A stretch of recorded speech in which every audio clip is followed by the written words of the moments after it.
So we've got Revs here today giving his top 2 deck profile for the Birmingham Regional 2023. Yep. Here's your boy. What did you play? Obviously we're playing Green Cooler, of course. This guy. You've all seen so much of this deck profile on the channel. I apologise, but this one was a little bit too special to leave out. We're just going to very quickly breeze through the choices and stuff like that. I might do a little bit on matchups at the end if I can be bothered. So, let's just go into it, shall we? Leader, you know what it does. If you've watched any videos on the channel, just go back and watch them. Go back and watch what the leader does and everything. I explain it all there. It's fine. It's blessed.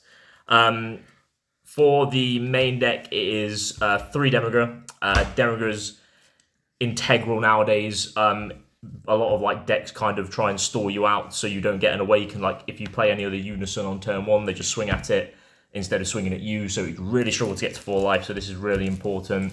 Expert 21 taking off makes that way more important as well. So don't drop this. Drop Dore. Dore sucks.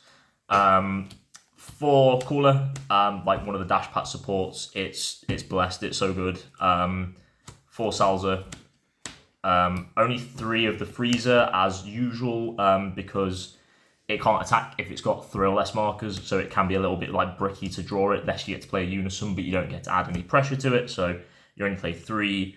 3 Nezi as well. A lot of people are dropping this down, it has to stay back up at 3 for me. I felt really bad putting it down to 3 from 4, but having a unison that upticks by 2 markers is really important, as well as the negate in a lot of your red matchups as well.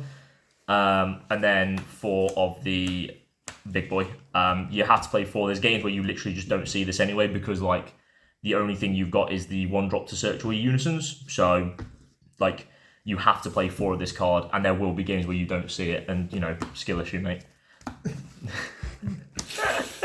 That is the unison line up there. Again, as I say, no Dore. I would have liked to find space for it, but you can't play too many unisons because Gogeta Ray Drop will just fucking murder you, so unlucky, mate. Skill issue. Skill issue. You won't need to worry about that anymore. We don't need to worry about Gogeta Ray anymore, it's so blessed. The supporting cast, so your counter plays are your 4 Freezer, your 3 Dodorias. I've gone to 3 Dodoria. It's just way too important to stop blue decks from self-awakening, to stop yellow from floodgating you over and over again, because a well-placed Vegito counterplay just ruins your day when you try and play the 3 drop. So definitely 3 in the main, especially because it's best of 3 as well. You need that extra one to push through there. Charismatic is charismatic. If you've come to watch a green deck profile and asking why charismatic's in the deck, then I don't know what to tell you, bro. That is a skill issue. 4 of the Cooler 1 drops, because we don't play Dore, just playing 4 of this is the better option for me. You need it to self-awaken against those Stallier matchups, and there's way more of them than there is red, because everyone's jumping off it because of the ban list. 3 King Cold is actually just an MVP card for the deck as well. There's so many matchups where this was just integral to keeping loads of pressure off you. And also the 20k swing is really just underrated when it gets to untap. It's such a safe play for the card as well. Its only bad matchup is blue Android 21, because they just tap it for days, but otherwise it's a really, really strong card. So 3 just to make sure we see it. For Paragus, double Gohan, double Fated Rival. Paragus is an obvious super combo, fuels Fated Rival.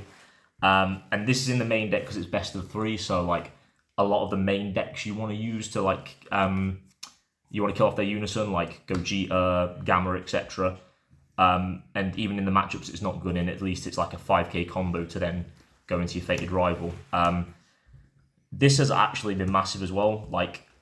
Android 21 Expert uses loads of barrier stuff, Key Channeler keeps on cycling as well, so being able to KO something, ignoring barrier, take the Key Channeler off the board, and they have to keep on resetting as well, is really, really big. And generally best of 3, just having barrier removal in the main deck is pretty important.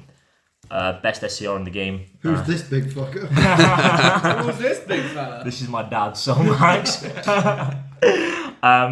One of the things I learned about this card is just swing with it early. You don't need to try and build up and wait for the right time to swing with it. Just dropping it on 4 energy and swinging 40k just presents them with a really glaring problem they've got to deal with. Quad Strike will do that. Quad Strike will do that, baby. Against Margin Vegeta, this is probably the best SCR as well because the deck does kind of give you a bit of trouble. But being able to put this on the board and swing, and then they can't like blow up the board, otherwise they just die. So kind of crucial. The one Overwhelm, again, this was kind of a fit for yellow. A lot of people play Secret ID, but being able to remove the Gohan Piccolo after they've dropped it to stop your triple strike from your Unison is really good. And then the classic, I don't want to lose to red cards. 4 Dormant, 3 Homicidal. This gets sided out, like at least one of these copies in a lot of matchups, because again, the format's kind of slowing down a lot, especially when we like move into set 21. But 4 Dormants was just kind of key, just the consistency point. Because a lot of the time, like you present a big board and a lot of aggression, you don't quite kill them, and then dormanting and then just killing them on the clapback is like how you win a lot of your games. On the main deck, is there anything that you'll change after today's tournament? Honestly, I think it kind of worked all right. Like, it's 52 cards, so I may well have tried to trim that down a little bit. There were a couple of like really like heinous opening hands, but kind of what I've found is the deck kind of sorts itself out after a while. Like you have a couple of rough opening turns, and eventually you start to like kind of see the pieces. So I think the main deck's like kind of pretty tight at the moment. Like if you can trim like, you know, if you feel comfortable going down to 3 Dormant, then by all means go for it. These are probably the most likely cards that, like, especially if you're playing best of 1 pre, you can probably afford to side deck these for instance, and cut yourself down to 50, and then just like side deck accordingly. But the extra 2 spots were kind of really handy to like have to play around with the side deck in certain matchups. So is there anything you considered putting in the main deck that you would still maybe consider now, or is it just literally trimming the fat? Trimming the fat mainly, but Dore still like drifts across my mind sometimes. As much as I rag on it, like the ability to search the 1-drop, and then also have something that you can play net a +1 without having to necessarily attack as well. So like the 1-drop freezer does a really good job of that when you like discard. But having Dore to search the 1-drop, especially in the slower matchups, then play the 1-drop next turn, and then just use that to self-awaken without having to attack, is pretty big. But otherwise, yeah, it's pretty tight. You find this with any of the decks that got dash pack support, is that there's just tons and tons of good cards, and just finding the space for them is difficult. Cool. Quickly for the Z deck as well, because this doesn't take a lot of explaining. This card kills barrier cards. You need a lot of barrier removal, and it's really good. One of the really good plays you can do with this is with Salza. You play against red and they try and go on this on play. If you're trying to use this to remove like an Omega which has been barriered or something like that, you can just counterplay Salza on the play of Gohan, and then Salza kills Gohan. This gains 5k, KOs a card ignoring barriers to the 8-drop, gets that extra 5k, doesn't die to the Gohan, which is a really good thing, and that's why there's 3 of it. Surmounting's kind of important for Self-Awaken. These generically decent green cards, and this piece of shit honestly never used it, so who cares? Cheers. Tactical analysis. Side deck. So there's a couple of like, the main bit to go through here is don't lose to Gogeta, the side deck. I do actually side like a full 8 cards for Gogeta, because you can't combo with any of your Unisons because it's not a battle skill, so the 8-drop does straight up kill you. Bigger More is one of the worst cards in the game, but it's really fucking crucial. So you kind of have to side it. And then the Shin kind of helps you get there into the late game as well. So this is a really good negate. It comes in against Margin Vegeta, it comes in against Sin, etc. as well.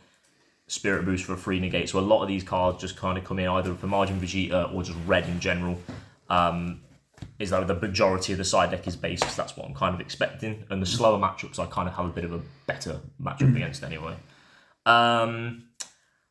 2 of this new TP, the Ribrian is actually really good into Expert 21 because just being able to remove stuff early for free, like the key channelers and also the trading place if they commit to the board. And then any of these like really random like road matches, like Cumbra is still a ridiculously good deck, so being able to like kill the Fu without having to try and charge something to Z Energy and Fated Rivals it, really good. An extra freezer because there's a lot of decks with like a really obnoxious 20k Z leader that they get to do for free, like Margin Vegeta and Sin. So being able to keep up the pressure, and then also against blue, it's not only a discard, but gets around bean as well. So you can swing, bait out a bean, and then start playing these on top and just doing 20. It keeps the pressure going as well.